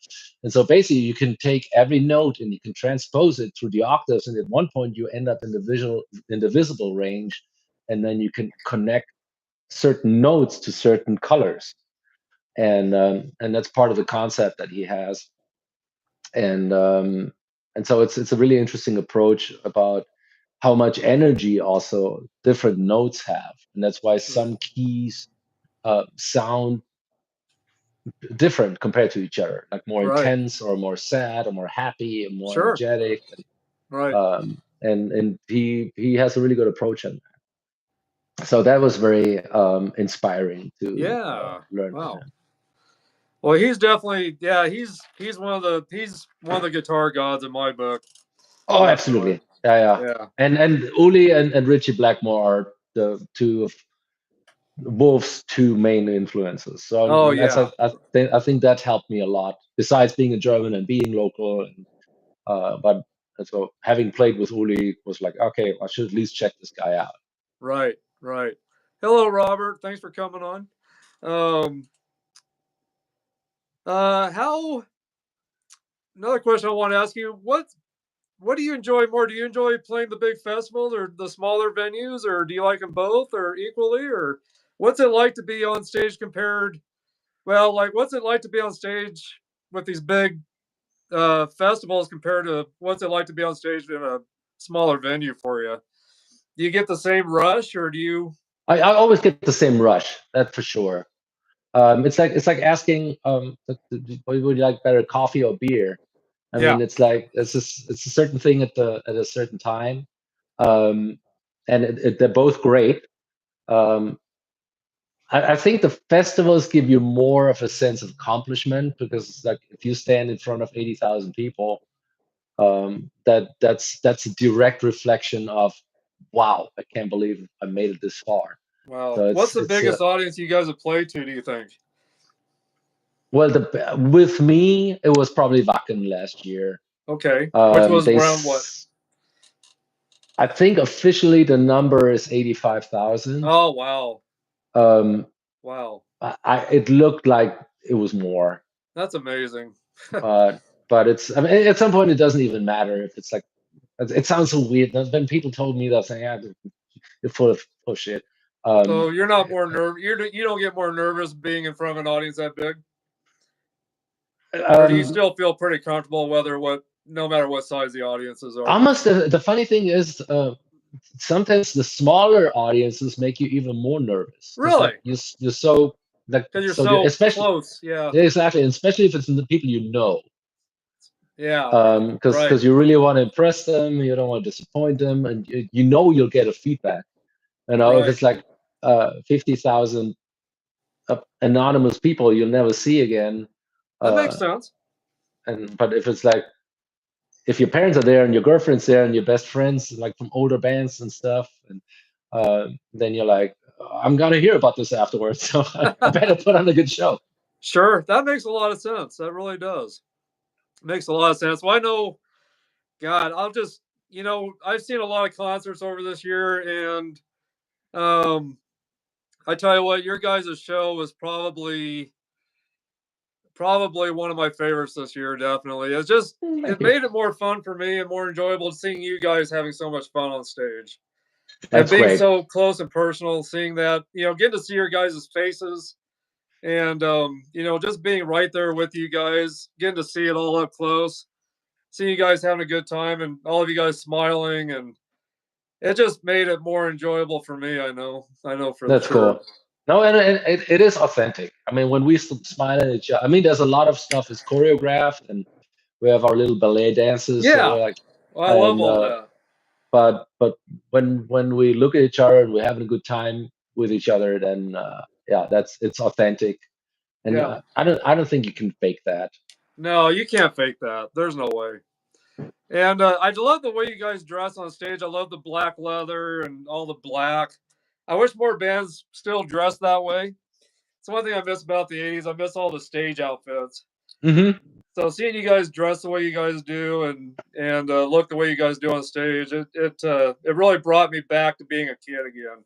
Mm-hmm. I think that's the thing that I hear the most is people are being reminded of their youth and of their like growing up and what they did when they were listening to those songs, and I think that's also why it can be some frustrating sometimes when you're in a band and or when you are a band and you release new material, and then you hear, the new stuff's great, but I really want to hear the old shit. Even though with Accept, actually we get really good responses with the new stuff every time you guys the new got a album good comes balance. out. Yeah. But I understand why the old hits are the hits, because that's what people were listening to during their formative years, and when the first love or going to first concerts or first job or whatever fuckery they were doing when they were young, and those are the memories that we carry on. And when you say the first bands that I saw, Deep Purple was like, I still, that album of that To a Perfect Strangers is still one. I still get goosebumps when I hear the keyboard intro, knocking at your back door, because it reminds me of everything. I was driving to school with my brother, and he had that tape in the car, and we would listen to this, and it's like those are the moments that you remember for the rest of your life. And I know. I still get goosebumps thinking about my first concert. I still get goosebumps with, they had this, when I saw Striper, they had this intro. It was called A Beast to Help the Devil. Yeah. And so it was just this keyboard music. It was really kind of eerie sounding. And I just remember all the smoke coming out on the stage with all the lights. And you're just, that anticipation waiting for them to come out on stage for the first time, getting to see them for the first time. And there's this music, and it was, and then all of a sudden, just those guitars that just all of a sudden just go off, and them running out on stage, and I still get goosebumps. I'm getting it right now, just even talking about it. Right. That's why I goosebumps, and my hair standing up on the back of my neck just thinking about it. Yeah. But yeah, so I know, and that still sticks with me to my mind. Still with me. So. No, and that's why I always want to see the beginning of a show. Absolutely. That's mostly that's the most intense part usually. Yeah. And the ending too, because sometimes there's a big finale, but usually you can predict what they're probably going to play at the end. But the way how a concert starts has such a huge impact, and that's absolutely. And that's why you should always find somebody to go with who can tell time. Yeah. And won't make you late to go to a concert. Right. I not miss that. I used to go with people to concerts, and they would always keep me from getting there on time. So I started going by myself. Exactly right. Yeah, because I hate missing the opening acts. I've never missed an opening act ever. Oh, that's cool. Yeah, I love the opening acts because that's how I've discovered new bands at times too. And, True.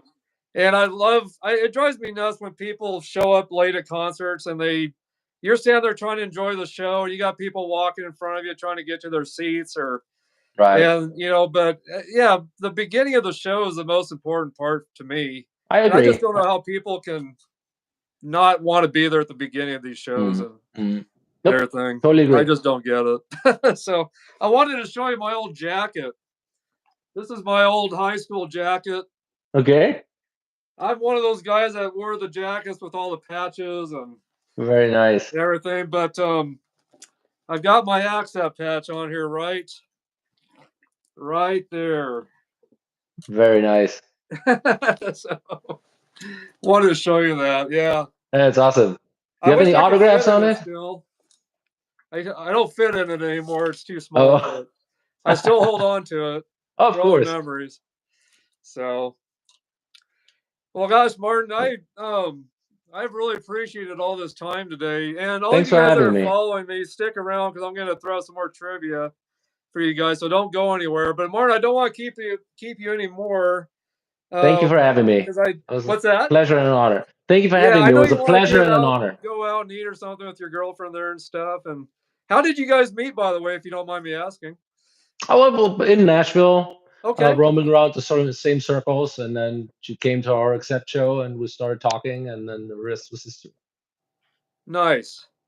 Well, I tell you what, next time you guys are back in Denver, I will make sure I do the VIP thing and come back and hang out with you guys. Absolutely, please do.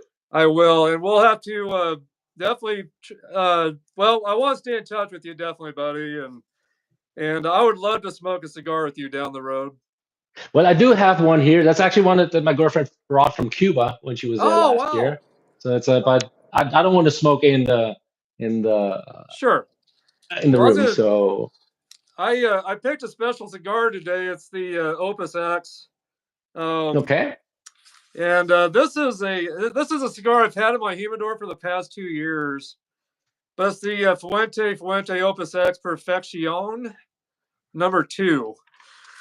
So that's what I was smoking during this because this was a pretty special moment for me today, getting to be in your presence. Oh, awesome. And so I've been smoking that today. Hold on to this for a very special moment. Today was the day I felt was I feel the right very time honored. to smoke it. So, but anyway, what did you say your Cuban was again, though?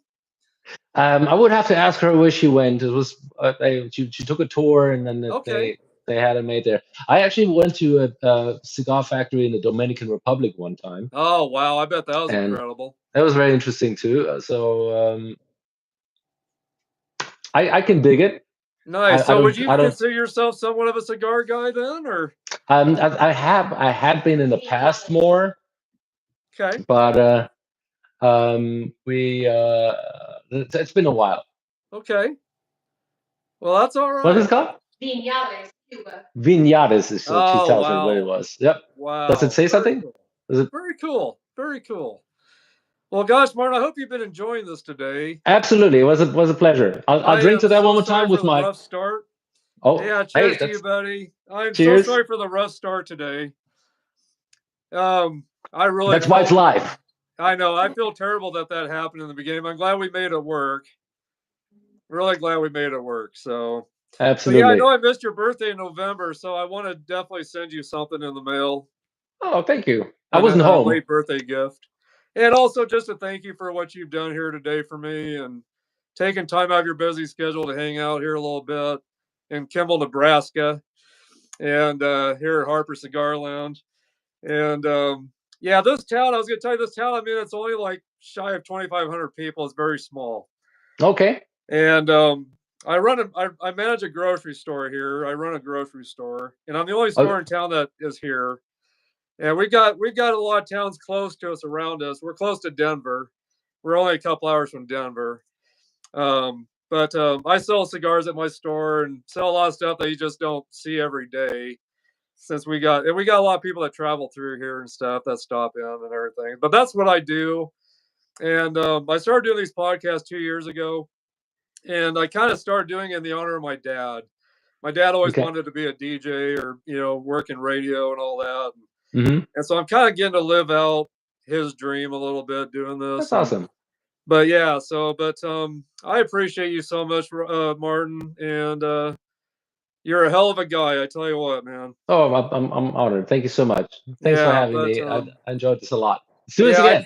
I truly feel honored that you wanted to come on today. I really do. It's such a Awesome. privilege to have you here. Really. Oh, God. Thank you. It's a privilege to be here. But I hope we won't be strangers after this. And I'm sorry I don't have my big beard, by the way. You are working on it, or is it growing out, or is it growing back? I'm growing it back out. Okay. I shaved it off in October. I was invited. I did the same thing. What's that? I did the same thing. I was clean shaven in October. Well, I regret it because I hated what I looked like without it. I had my beard for a long time, but I am growing it back. But I shaved it off in October. I was invited to a podcast in Pittsburgh, Pennsylvania, with some guys that I've known for a long time, and all they've known me with is with my beard. And so I shaved it off before I went down just to give them some shock treatment because they were shocked to see me without my beard. They didn't know what to think when they didn't see my beard anymore. But anyway, I regretted shaving it, but I'm growing it back. So. Oh yeah, I mean it won't take long.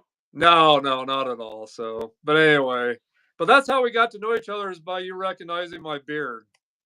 Yeah, that's right. When I started messaging you, and I sent that picture of me and Tim Ripper Owens. Mm-hmm. He said, "Yeah, you're the one with the mighty beard in the front row." so that's how it all started with us, kind of. So awesome. Yeah. So anyway, Martin, but thanks again for today. Did you have any questions for me by any chance? So no, I could just. That's fine. That's fine. I was trying to make a smart ass remark. So, what's your podcast about? What's my podcast about? Never mind. I try to be funny. Know what my podcasts are about. That's why I try to be funny. It's German humor. Sorry. Oh yeah. No, that's all right. Is there a German word you could teach me really quick? Maybe goodbye in German. Auf Wiedersehen. Auf Wiedersehen. Yeah, Auf Wiedersehen, which means until we meet again. Oh, I love that. Yeah. Well, I've learned my first German word today, I guess. There you go. Thank you, Martin, for being here. Thank you very much, Troy. It was a pleasure to be here. I'll stay in touch with you. I'll get something out in the mail to you. Oh, thank you. You're welcome. Thank you for everything. And all of you guys that have tuned in today, stay on, because I'm going to go over the rest of the trivia stuff for you guys. And then I'll tell you guys how to get your answers to me. So, but yeah, Martin, again, thanks again for all the stuff you've donated, man. I appreciate it. I really do. Thank you. I'll make sure it gets out to everybody the way it needs to. Sounds good. So, all right. Thanks, everybody, for listening. Bye-bye now. Keep rocking. You too. Thank you. All right. You bet.